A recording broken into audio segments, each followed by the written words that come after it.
de cómo tratar con el pecado en la iglesia. Voltee donde su hermano, dígale, pregúntele, ¿cómo tratar con el pecado en la iglesia? Bueno, eso es importante, amén. Cuando se habla de pecado, uno piensa que solo hay pecadores allá afuera, ¿verdad? Y que aquí dentro de la congregación, todos ya, como hemos renunciado al pecado, se creen algunos que en la iglesia todos están caminando, viviendo en santidad y que siempre todos van a mantenerse en esa misma postura. Ojalá fuera así, pero no les voy a desengañar. En todos los casos no es así. Entonces, a veces hay pecado dentro de la congregación. A veces dentro de la congregación alguien ha cometido pecado. En algunas ocasiones el pecado se manifiesta. En algunas ocasiones la persona viene y habla con el pastor y dice, pastor, le he fallado a Dios, he pecado. En otras ocasiones el pecado se queda cubierto, el pecado se queda escondido y a veces algunos de fuera descubren ese pecado. A veces por teléfono me llaman el pastor, esto y esto y esto, pero no digan nada ni haga nada. ¿Ah? Me escriben por el Facebook, no, por el otro, por Messenger. Pastor, ahí tiene una ovejita que esto y esto y esto, pero usted quédese quieto. Usted no diga nada. Y a veces uno dice, bueno, entonces, ¿qué hacer cuando hay pecado en la iglesia? El pecado, la verdad, que en la iglesia, cuando hay pecado en la iglesia, decepciona mucho a algunas personas.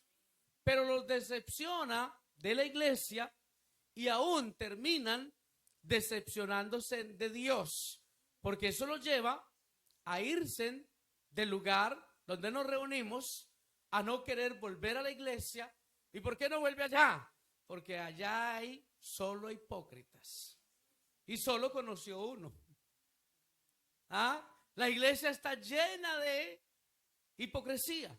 Entonces, por eso es importante saber cómo tratar el pecado dentro de la congregación. Porque si no sabemos cómo tratar el pecado dentro de la congregación, nos va a generar situaciones, nos va a generar problemas.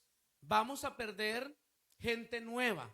Sobre todo vamos a perder gente nueva, porque el cristiano que ya es de tiempo, ese cristiano que es de tiempo, él ya sabe y conoce por la escritura que dentro de la iglesia a veces se introduce el pecado, que dentro de lo que es el pueblo de Dios, en ocasiones hay pecado.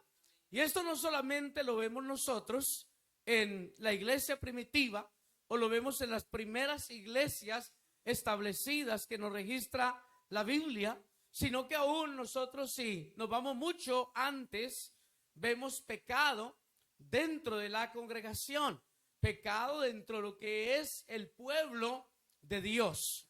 Cuando usted mira y de pronto usted ha escuchado hablar de aquel joven Finés que fue y alanceó con una lanza a una joven y a un joven que habían introducido pecado al campamento del pueblo de Dios. Y Dios, por ese pecado, había traído mortandad. La mortandad cesó cuando aquel joven alanceó a aquella pareja por el pecado que estaban cometiendo, y ahí el enojo, la ira de Dios se calmó y no hubo más muerte. Así nosotros pudiéramos mirar en el Antiguo Testamento el pecado introducido dentro del pueblo de Dios, dentro de las familias que eran parte del pueblo de Israel, y pecados que realmente son pecados que aturden cuando uno escucha hablar de esto. Cuando nosotros vamos al Nuevo Testamento, en el Nuevo Testamento nos encontramos con que también en algunas iglesias hubo situación de pecado.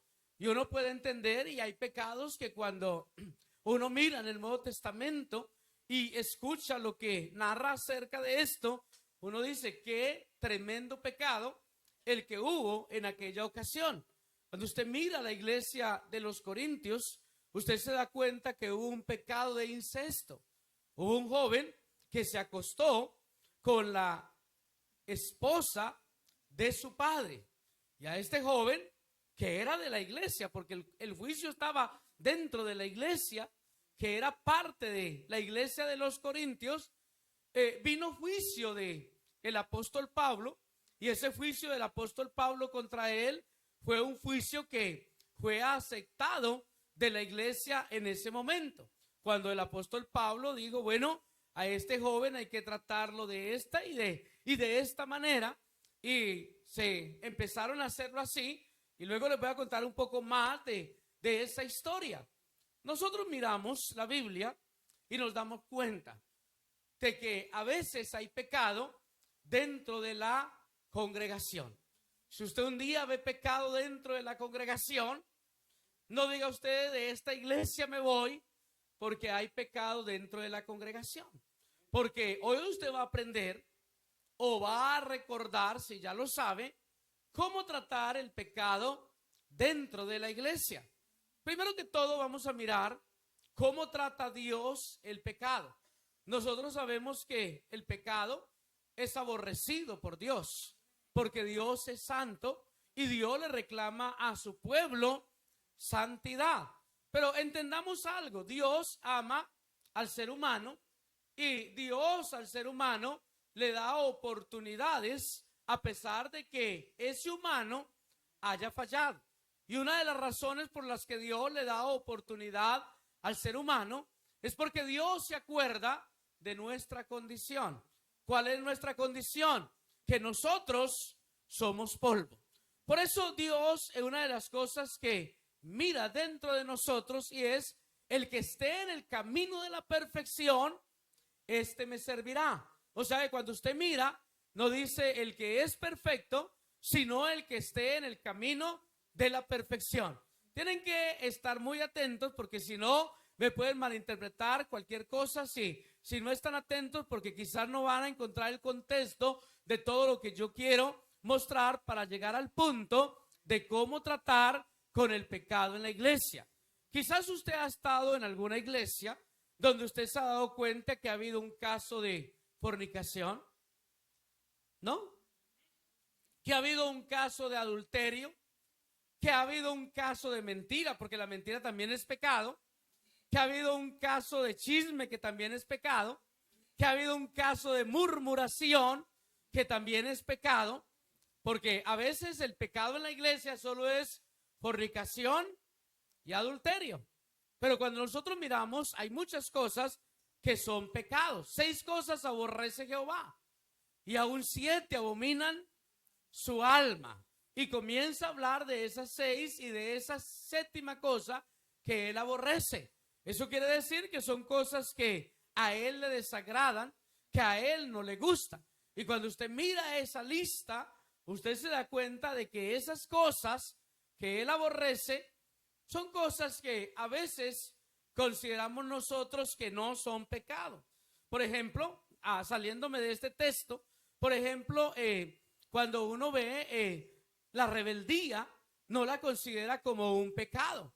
Cuando hay pueblo rebelde dentro de la iglesia, algunos no lo consideran un pecado. Cuando hay murmuración, algunos no lo consideran un pecado, pero eso es pecado. Sí, eso Dios también lo juzga, también Dios lo condena. Entonces es importante nosotros saber cómo vamos a tratar el asunto del pecado en la iglesia. Por eso vamos a mirar, primero que todo, a una iglesia. ¿Cuánto quieren mirar una iglesia? Gracias a Dios, hoy no vamos a mirar la de Alicante. La de Alicante se va a mirar ella misma, pero se va a quedar callada ahí en la silla, ¿ven? Porque la iglesia de Alicante está sentada hoy, aquí en este lugar, y usted va a ir mirando. Y vamos a mirar un ejemplo bíblico de una de las iglesias. Y vamos a ver cómo trató Dios con el pecado en esa iglesia. Porque a veces en el ser humano, algunos son muy blandos para juzgar el pecado. Pero también algunos son muy severos para juzgar el pecado. ¿En qué lugar está usted? ¿Es de esos que es muy severo cuando va a juzgar el pecado en la iglesia? ¿O es de esos que es muy blando? Porque el que es muy severo comete un error. Porque el que es muy severo comete un error. Pero el que es muy blando también comete un error. ¿Por qué? Porque el que es severo juzga sin misericordia. Pero el que es muy blando se vuelve más misericordioso que Dios. Y hay que saber entonces dónde tenemos que estar en esa situación. Yo sé que de pronto este mensaje no es como el del día domingo pasado, que hasta la silla me subí para que me vieran más alto aún de lo que me veía la hermana. Este es más tranquilo, pero nos va a ayudar mucho para resolver situaciones. Nos va a ayudar mucho para perder gente cuando haya pecado en la iglesia. Le va a ayudar a usted para saber enfrentar cuando tenga que enfrentar esas situaciones. Porque esas son situaciones, hermano, que lastimosamente nos vamos a encontrar dentro de las congregaciones. Gracias a Dios, esta iglesia no ha luchado mucho con esa situación. Gracias a Dios, esta iglesia, el Señor nos ha permitido tener una iglesia muy sana, nos ha permitido tener una iglesia muy santa. No quiere decir que no hayan sucedido cosas, han sucedido, pero comparado con lo que yo me doy cuenta a veces en otros lugares, lo que yo he conocido en mi caminar cristiano, me doy cuenta que somos muy bendecidos y somos muy ayudados en esta parte.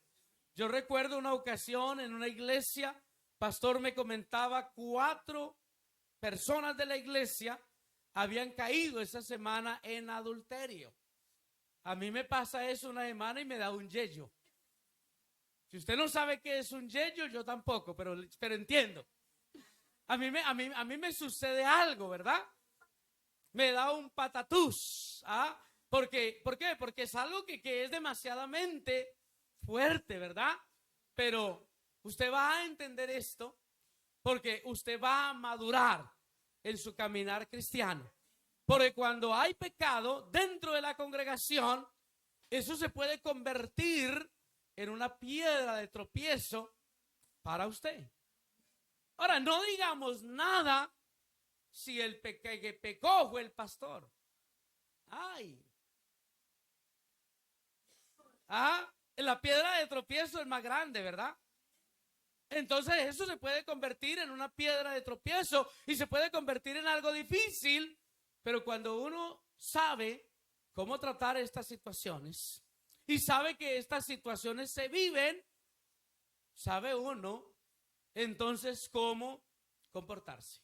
Apocalipsis capítulo 2, versículo número 18 dice, y escribe, Apocalipsis 2, 18, y escribe al ángel de la iglesia en Tiatira, el que tiene ojos como llama de fuego y pies semejantes al bronce bruñido, dice esto: yo conozco tus obras y amor y fe y servicio y tu paciencia, y que tus obras postreras son más que las primeras, pero tengo unas pocas cosas contra ti, que toleras que esa mujer Jezabel, que se dice profetiza, enseñe y seduzca a mis siervos a fornicar y a comer cosas sacrificado a los ídolos. Y mire lo que dice: y le he dado tiempo para que se arrepienta. ¿Cómo tratar el pecado dentro de la iglesia y cómo trata Dios el pecado? Cuando usted mira en esta iglesia que estamos leyendo aquí, ¿esa era la iglesia de dónde? De Tiatira. Cuando usted mira en la iglesia de Tiatira, había pecado. ¿Cómo resolvió Dios el asunto del pecado y cómo trató Dios ese asunto? Fue muy sencillo. Lo primero es que se lo hace saber al ángel de la iglesia. el ángel de la iglesia aquí, no es que había un ángel allá, así como usted puede creer, sino que se dirigía al pastor de esa iglesia. Escribe al ángel de la iglesia. O sea, primero lo va a tratar con el varón que él ha puesto ahí, con el que ha puesto ahí para que sea el pastor, para que sea el guía. Entonces Dios se lo revela a él.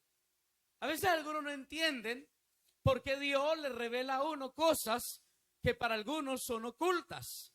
¿Sabe por qué? Porque Dios quiere que uno trate con ese pecado. Porque Dios quiere que uno trate y ayude a resolver esa situación. Lo primero que Dios hace es el ángel se entera. No, el ángel se entera. Si la persona lo oculta, Dios, que lo conoce todo, Dios lo revela. Hay cosas que parece que no fueron reveladas, pero a veces han sido reveladas. Y en una predicación estoy llamando a alguien al arrepentimiento. Y usted dirá, ¿para quién será eso? ¿A quién le está hablando el Señor? Y en ocasiones yo lo miro y digo, ese yo ya sé para quién. Porque Dios lo primero que hace es, se dirige al ángel, se dirige al pastor, se dirige a la persona que está ahí. ¿Esto qué quiere decir? Cuando usted sabe de pecado, lo primero que hay que traerlo es al pastor. No voy a decir al ángel porque usted empezará a buscarme alas. Pero la Biblia tampoco habla de que los ángeles tienen alas como usted lo ve. Por ahí en los dibujitos que hacen. Entonces, cuando usted mira esto, y aureola también, ¿verdad? Y que el diablo tiene colas, cachos y un tenedor. Eso es lo que le han enseñado y que es rojo. Y que se parece al escudo de la América de Cali, ¿no? A la América. Yo no sé ni dónde es la América porque ya soy más español que la arepa. Entonces, cuando usted mira esto, piensa y dice, bueno, entonces Dios lo trató de esta manera. Dios, que lo conoce todo, analiza a la persona. Porque antes de juzgar a alguien, hay que analizarlo. Él dice, escribe a la iglesia en Tiatira, el Hijo de Dios, el que tiene ojos como llama de fuego y pies semejantes al bronce bruñido, dice esto: yo conozco tus obras y amor y fe y servicio y paciencia, y que tus obras primeras son más que las primeras. Y empieza, pero tengo unas pocas cosas contra ti. Lo primero fue, se dirigió al ángel y dice, tengo unas pocas cosas contra ti que toleras.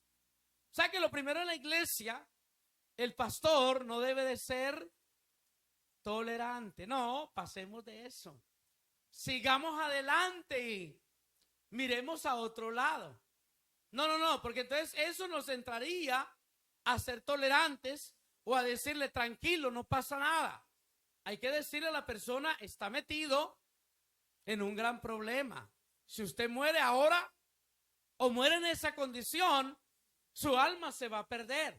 Y hay que tratar de llamarlo a la reconciliación con Dios. Pero cuando usted mira aquí, lo que Dios hace es que primero llama a la reconciliación.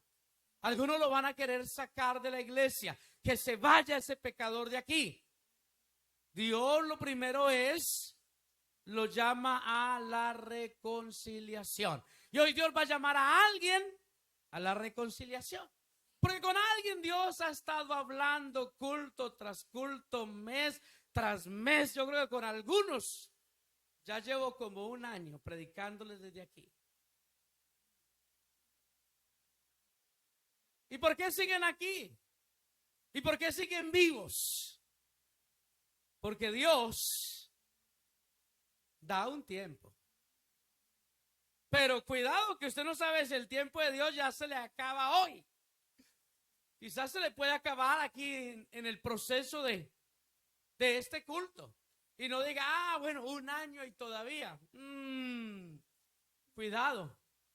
Porque puede decir, pues sé que tengo tiempo para seguir. No tiene tiempo. Porque si escucha hoy la voz del Señor, hoy no debe de endurecer el corazón y hoy debe de buscar la reconciliación con Dios. Porque el mañana es incierto. Porque el mañana no nos pertenece. Entonces, el Señor, miramos cómo trata el tema del pecado y le dice, tengo unas pocas cosas contra ti, que toleras que esa mujer Jezabel, que se dice profetiza, enseñe y seduzca a mis siervos a fornicar y a comer cosas sacrificadas a los ídolos. Lo primero, cómo tratar el pecado. No podemos ser permisivos, ni podemos ignorar cuando hay pecado, ni quedarnos sin hacer nada cuando hay pecado. Algo tenemos que hacer cuando hay pecado. Luego dice, y yo le he dado tiempo para que se arrepienta, pero no se quiere arrepentir de sus fornicaciones. Qué triste, ¿verdad? Que desaprovechen ese tiempo tan importante que Dios le está dando.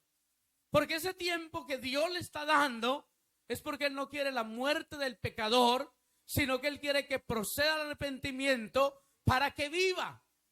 Y le he dado tiempo para que se arrepienta. ¿Qué es lo que Dios da? Tiempo. Si tratamos un asunto de pecado en la iglesia, ¿qué vamos a dar? Tiempo. Hermanos, ya por ahí para el año 2050 usted se puede arrepentir. No diga eso, pastor. No, Dios le da tiempo. Ese tiempo puede ser 1 minuto.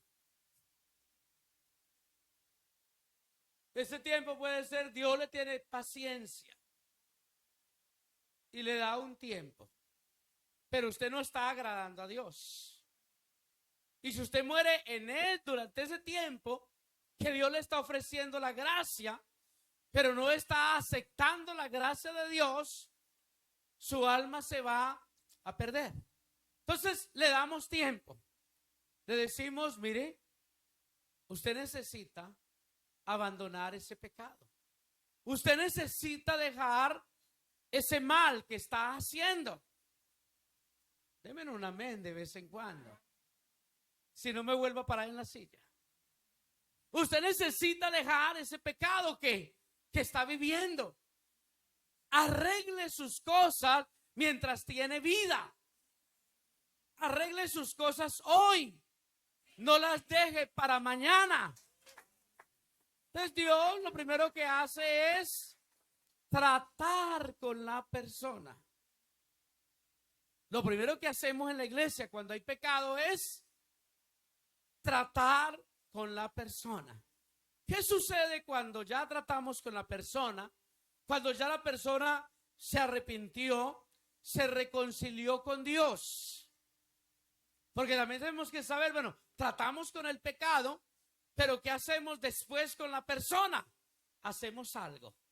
La miramos y la señalamos. Es un pecador. Es un malo. No, ya nos olvidamos de esas cosas. Si él ya se arrepintió, si él ya se reconcilió con Dios o ella, y si ya fue lavado con la sangre del Señor Jesucristo, nosotros no somos quienes para acusarle. Nosotros no somos quienes para juzgarle. Porque el problema que tenemos en la iglesia cuando ha habido pecado es que los dedos siguen señalando. Es que le siguen viendo todavía la mancha, pero una mancha que ya no existe, porque entonces ¿dónde está el poder de la sangre? Porque la sangre tiene poder para limpiar pecados. Pero algunos están juzgando a personas porque por allá, por el año 1910, cuando las culebras todavía andaban paradas y dicen en Colombia que llovía tocino, eso solo me lo entendieron los colombianos, que llovía panceta de cerdo, para que me entiendan, que llovía tocino, y entonces todavía están ahí. No, cuidado con ese. Cuidado con ese, que por allá en el año 1001 se supiera lo que hizo. Ya no hay nada que juzgarle si el Señor ya lo lavó, si el Señor ya lo limpió. Porque cuando tratamos con el pecado en la iglesia, algunos Dios los levanta, pero otros siempre le están viendo caído. Es más, si una persona de esas se reconcilió con el Señor y al cabo de un año o al cabo de un tiempo lo ponemos a servir, hay gente que dice, ve a esa iglesia, te vieran los que tienen allá sirviendo.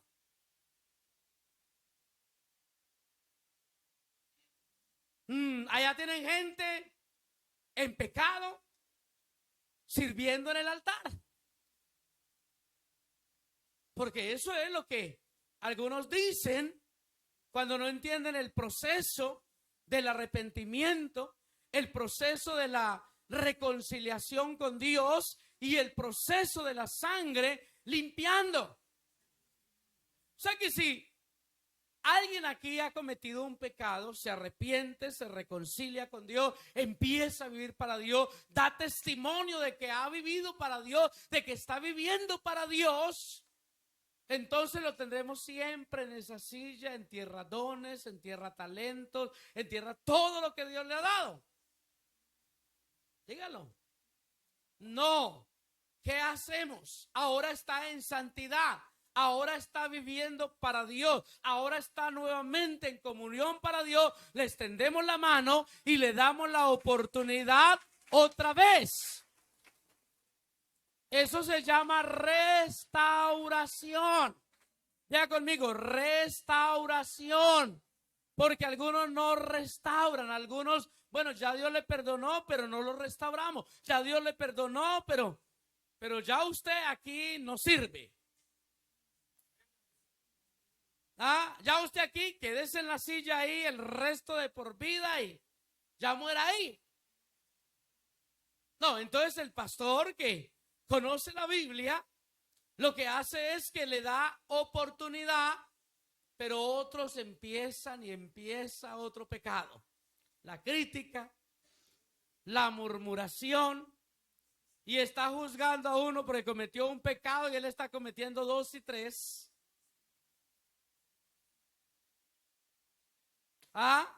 Pero entonces ahí cuando necesitamos saber qué vamos a hacer. Cuando hablamos de pecado en la iglesia, hermano, tenemos que ser duros con el pecado. Hoy no dicen amén. Tenemos que ser duros con el pecado, pero tenemos que ser misericordiosos con el que está en la situación de pecado. Hay gente que cuando peca se va de la iglesia y no regresa más a la congregación. ¿Sabe por qué? Porque tiene temor a esos hermanos mayores que cuando lo ven venir, ¿por qué le hace fiesta? ¿Por qué se alegra de que él está aquí? No sabe que se ha gastado la herencia viviendo perdidamente y que no es digno. A veces no es digno para el hermano mayor, pero para el padre que le ama, él le ve con ojos de padre y no le ve con ojos de hermano. A veces estamos mirando con los ojos del hermano, pero no estamos mirando con los ojos del Padre. Los ojos del Padre son ojos que destellan amor, que destellan bondad, que destellan misericordia. Cuando el Padre vio al Hijo que venía, el Padre se alegró. El Padre algo sintió en el corazón. Este era mi hijo que estaba perdido. Este era mi hijo que ahora ha regresado. Así lo mira el Señor. Pero el hermano mayor está diciendo, no le hagan tanta ceremonia. No le hagan tanta fiesta, no le den tanto. Mírenlo con desprecio. Pero el corazón del Padre no mira con desprecio. El corazón del Padre mira con amor. Este es mi hijo que se había perdido. Este es mi hijo que había caído en la desgracia y en la miseria. Pero ahora está aquí y necesita volver a la condición de hijo. Y necesita volver a tener los privilegios de hijo. Porque el hijo tiene privilegios. Pero el hermano mayor quiere que pierda los privilegios del hijo. Y así hay hermanos en la iglesia. Y cuando viene el hijo pródigo, pierda privilegios, no se merece nada. ¿Por qué a él le das y por qué a mí no me ha dado y tanto tiempo aquí? Pues no tenía porque no quería.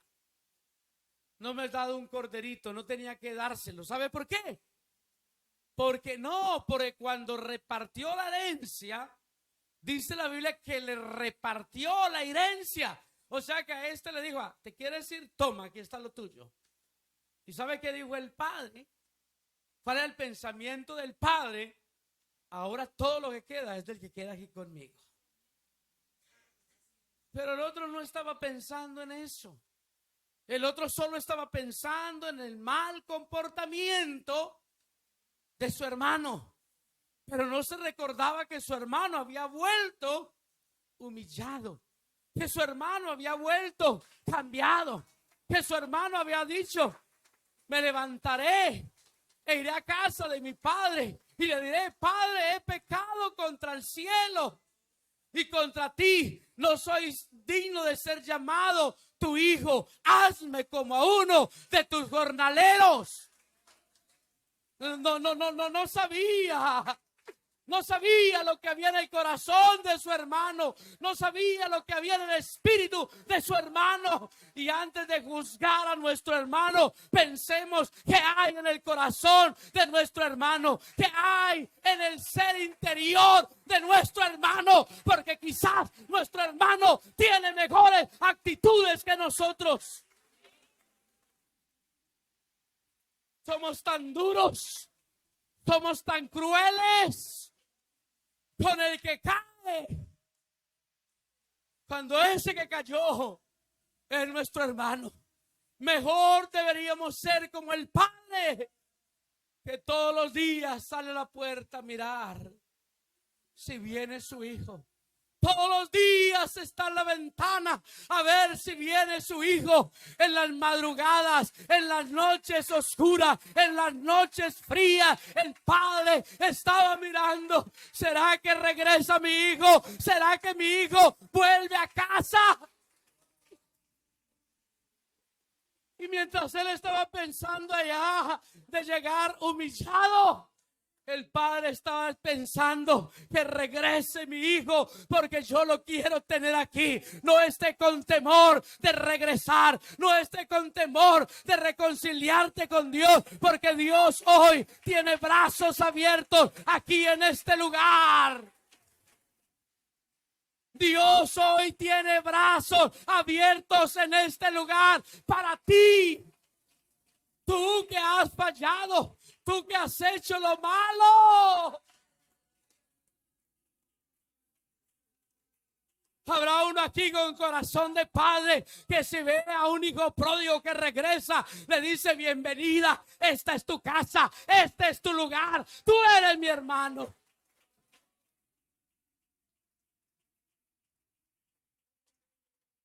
Porque cuando el juicio tiene que caer sobre otros, queremos que, Señor, oremos para que descienda fuego, que se abra la tierra y los trague. Pero cuando el juicio cae sobre nosotros, nos postramos y decimos: ten misericordia de mí. ¿Por qué mejor no empezamos a decir: Señor, ten misericordia del que ha pecado, ten misericordia del que ha hecho lo malo, ten misericordia? Porque el Señor está dando tiempo.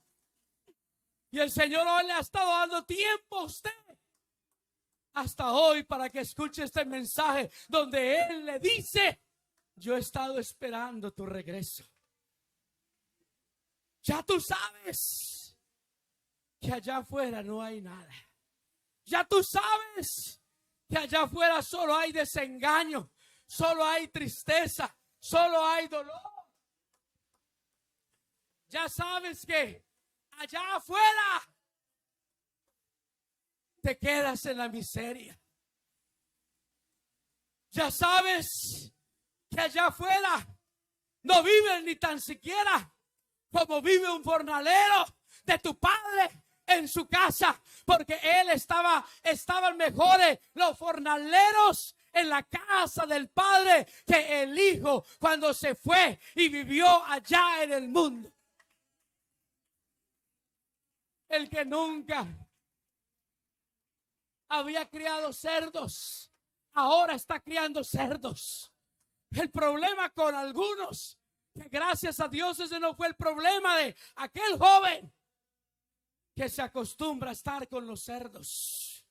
Pero aquel joven entendió y dijo: este no es mi lugar. Este no es mi lugar.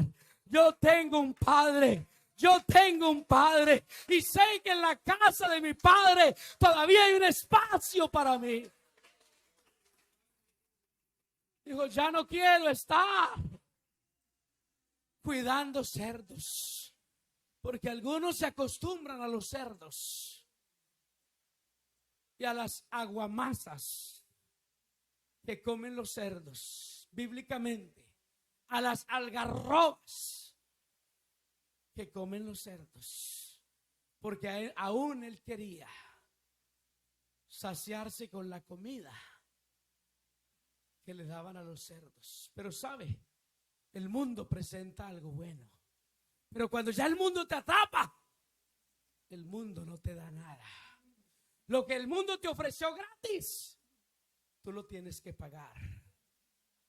Allá tienes que pagar la cerveza. Allá tienes que pagar, perdónenme la expresión, tiene que pagar la mujer. Y algunas son bendecidas. Bendecida. Por eso bendecida.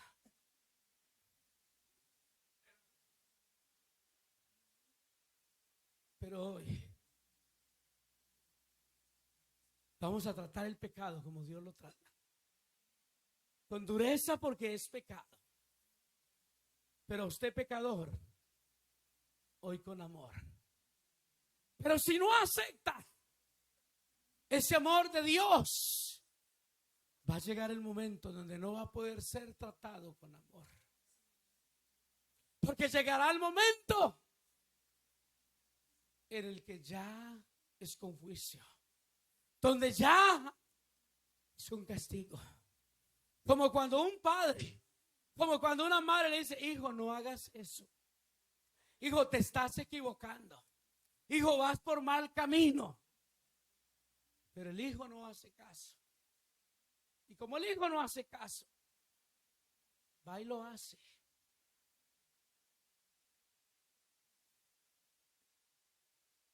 Pero cuando llegó el tiempo del padre castigar, y ponga ahí, y él pone y que suene, y ponga otra vez y otra. Si Dios no lo castiga, es que no es hijo, es que es bastardo. Cuando uno pecó en la Biblia, ¿sabe qué hicieron? Se lo entregaron. Déjame la correa, me cae aquí esto. ¿Sabe qué hicieron? se lo entregaron a Satanás. O sea que ¿cómo lo hacía la iglesia en el comienzo? Por lo menos en ese caso. Se lo entregaron a Satanás. Dame un segundo.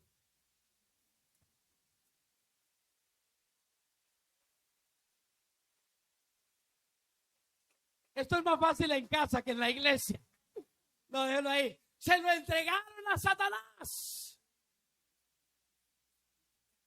¿Usted se imagina si nosotros el pecador, ya no el pecado, el pecador, lo tratamos como lo hicieron en la iglesia primitiva?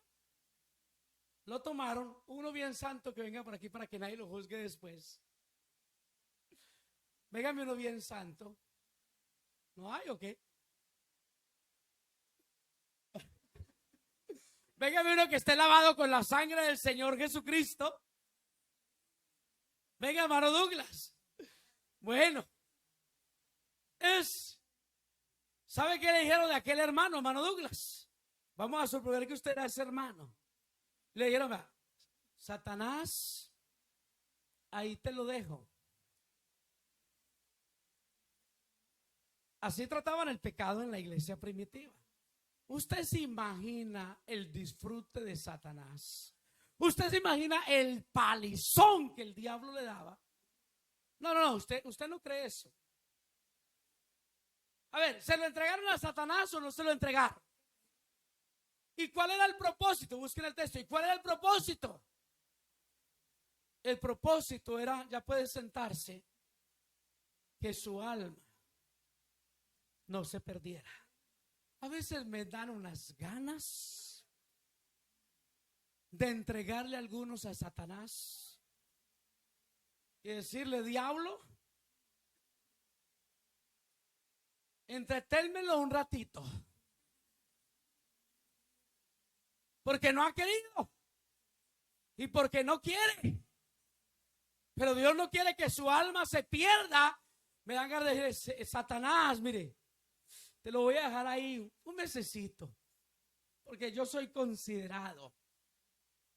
¿Usted se imagina un mesecito usted en las manos de Satanás?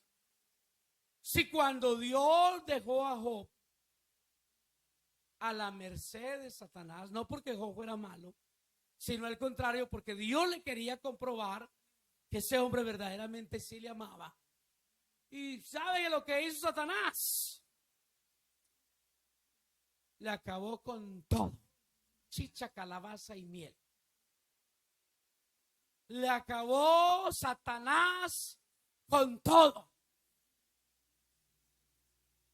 Solo quedó ahí con la mujer, pero mejor hubiera sido haberse quedado solo. Creo que esa mujer era también castigo de Satanás. Por eso se la dejó. ¿Y qué tal que le hubiera dejado la suegra? No diga eso, pastor. Pero ahí le dejó. Ahí le dejó la mujer. Le digo, maldice a Dios y muérete. La versión antigua dice, bendice a Dios y muérete. Olvídate ya de todo y que esto se acabe. Fue lo que ella le dijo. Quería ser viuda, pero ya viuda sin dinero. Pero claro, es mejor una viuda sin dinero que una viuda sin dinero y con un hombre enfermo. La mujer era inteligente. ¿Sí entendieron o no? Quien lo entendió, lo entendió. Y el que no, vuelva el domingo. Hermano, mire. Se lo entregaban a Satanás. Usted sí. Los líderes, hablen conmigo los líderes. ¿Verdad que nos han dado como ganas? Cuando hemos estado reunidos. ¿Quién dice amén? No lo hemos hablado, pero ay, a veces pensamos que el diablo le dé una bien buena. Para que madure y para que aprenda. Para que se consagre. Porque algunos no es un pecado. Algunos es una vida de pecado. Que es muy diferente un pecado a una vida de pecado. Que es muy diferente el que peca que el que vive pecando. Algunos son pescadores, pecadores. Entonces usted imagínese si lo hacemos como la iglesia primitiva y llamamos al diablo a relación. Diablo, venga aquí porque le tengo un diablito aquí también. Mira, ahí te lo suelto. Y entonces le digo al diablo, y te recuerdo cuando estuvo consagrado todas las cosas que hizo. ¿Y cuántos te arrebató? Dele duro. A algunos de nosotros el diablo nos quiere coger para darnos una paliza, porque está ofendido con nosotros. Así que no le dé lugar al diablo.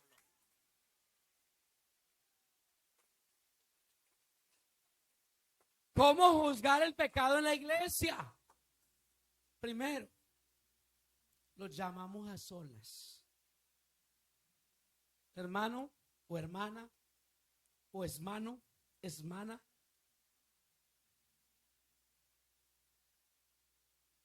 Está pasando esto y esto y esto y necesitas arreglarlo. Gracias, pastor.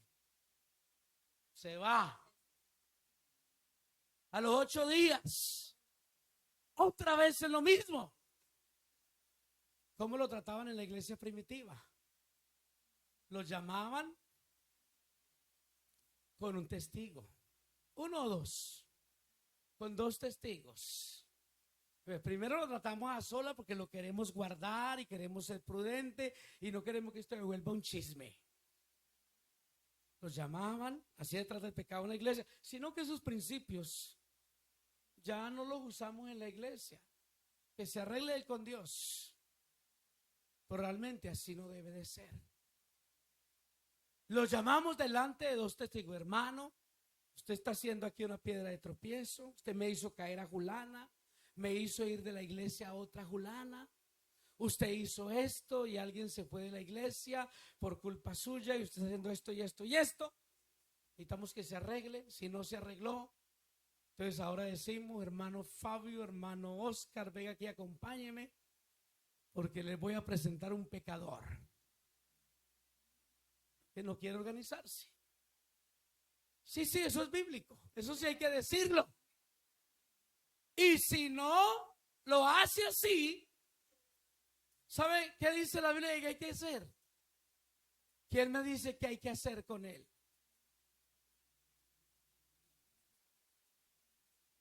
Hay que tratarlo, el asunto de toda la congregación. El hermano Pepito Jiménez, quiero anunciarles que no es un hermano. Quiero decirle que es un lobo feroz. Y no pregunte el lobo dónde está, porque ya le dije dónde está y quién es. Y ahí delante de él, mira, aquí les presento el lobo.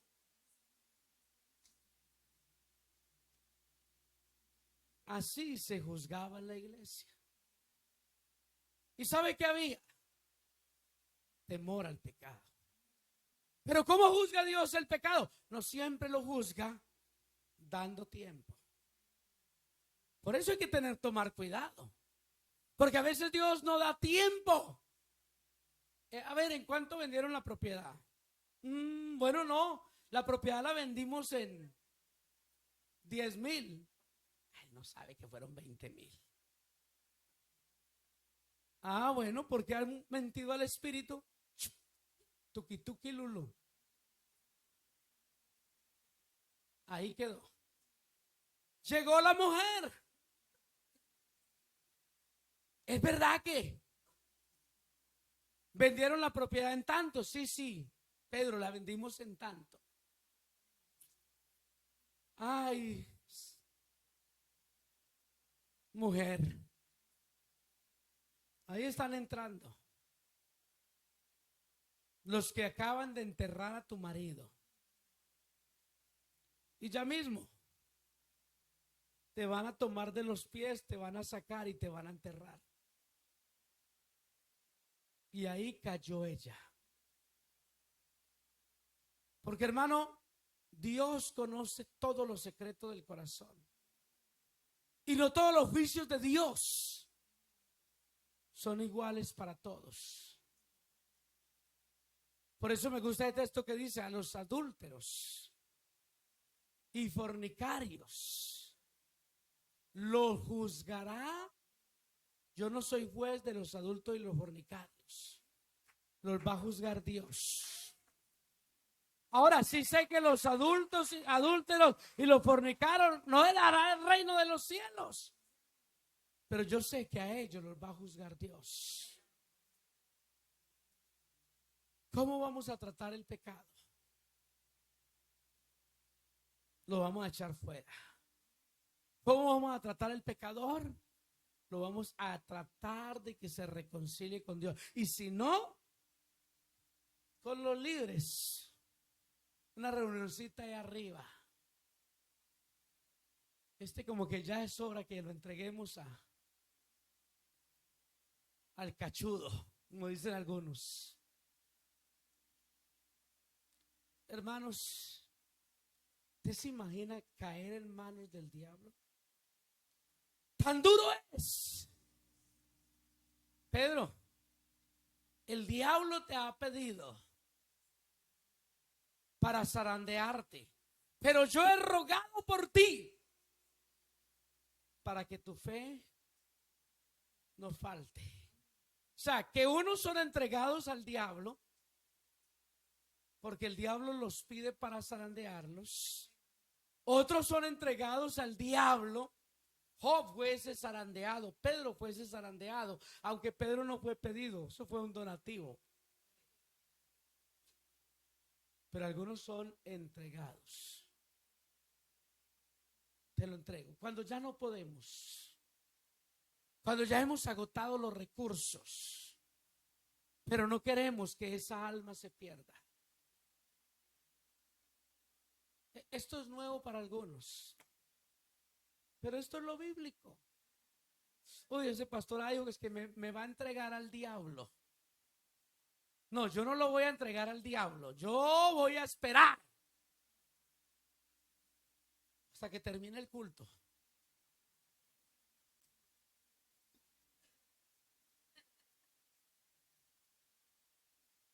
¿Ah? ¿Para qué dice la hermana? No, yo por allá no voy porque me van a entregar al diablo. Mejor arrepiéntase. Porque si no, el diablo por ahí, aunque no lo entreguen, va a ir mío. No podemos jugar al cristiano. Debemos de ser cristianos. De algunos, cuando se habla de ellos, algunos dicen: no, ese no es cristiano, ese es Cristina. Y otros dicen: no, ese no es hermano, ese es hermanolo. Y algunos son crispeta, dicen otros. Pero hermanos, necesitamos ser verdaderamente pueblo de Dios. Y necesitamos ser santos. Y si no quiere por las buenas, Dios no obliga a nadie. Pero se lo deja al diablo para que le dé una paliza, para que, sin obligarlo, él vuelva. ¿Qué quiere? ¿Una paliza del diablo? ¿O esos brazos que el Señor abrió en la cruz, que todavía siguen abiertos para el mal vil pecador? Yo prefiero correr a los brazos de Jesús. El altar está abierto para el que diga: yo corro a los brazos de Jesús. Arregle sus problemas, arregle sus cosas, arregle su vida. Porque horrenda cosa es caer en manos del Dios vivo.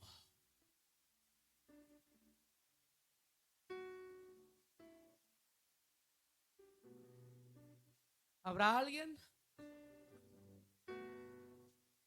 que dice, qué bueno es Dios conmigo.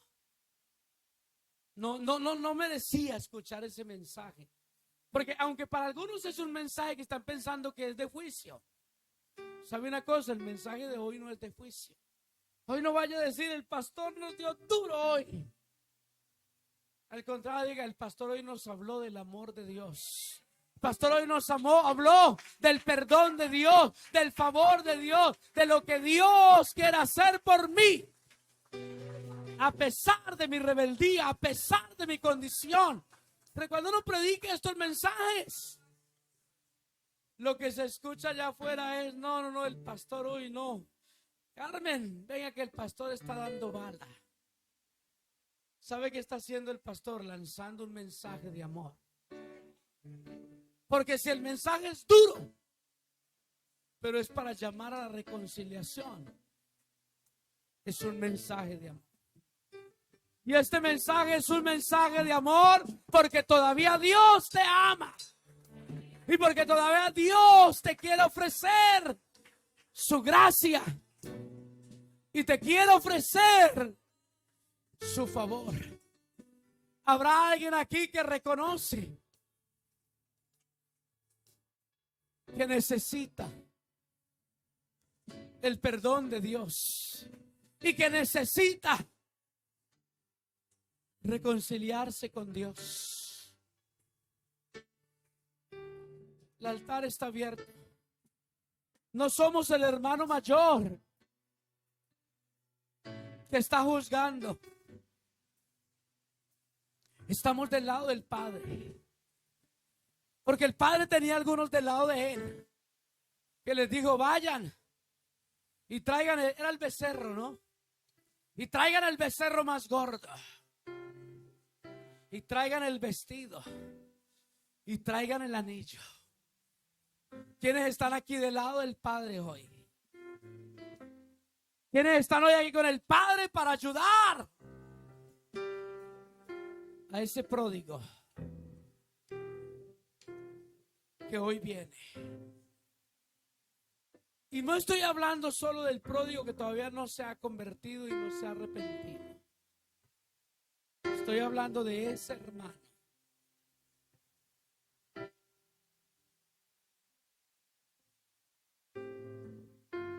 este mensaje es para usted. Repito, este mensaje es para usted. No piense que es para otra persona. Usted lo sabe.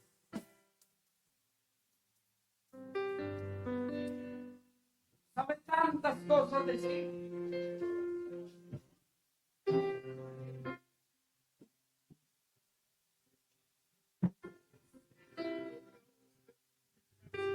Alguien que quiera venir al altar, que reconozca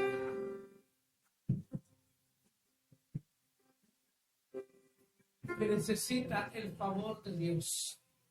Ya estoy abriendo el altar para todos, para que ninguno se sienta juzgado, porque ninguno pasa, porque se sienten juzgados. Para alguien que necesita el favor de Dios. Yo no paso ahí abajo porque estoy ministrando, pero yo también necesito el favor de Dios. ¿Habrá alguien?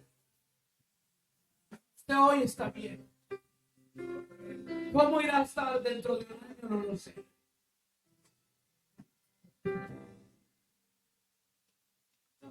Esto no es un juego. Esto no es un entretenimiento. Esto no es pasar el tiempo. Oremos porque entre todos los que están en el altar y los que están en las sillas, tenemos hijos pródigos.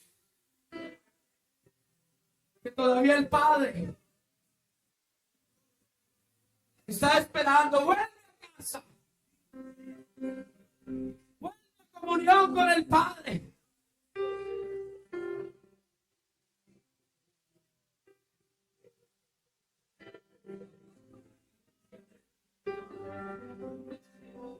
Necesito líderes orando aquí en el altar.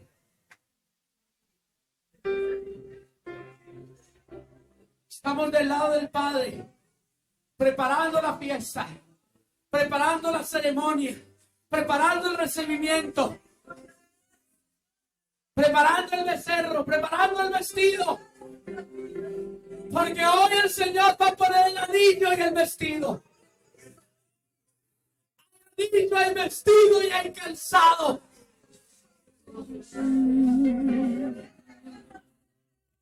¿A dónde iré? Él te ama. Solo en ti encuentro mi esperanza.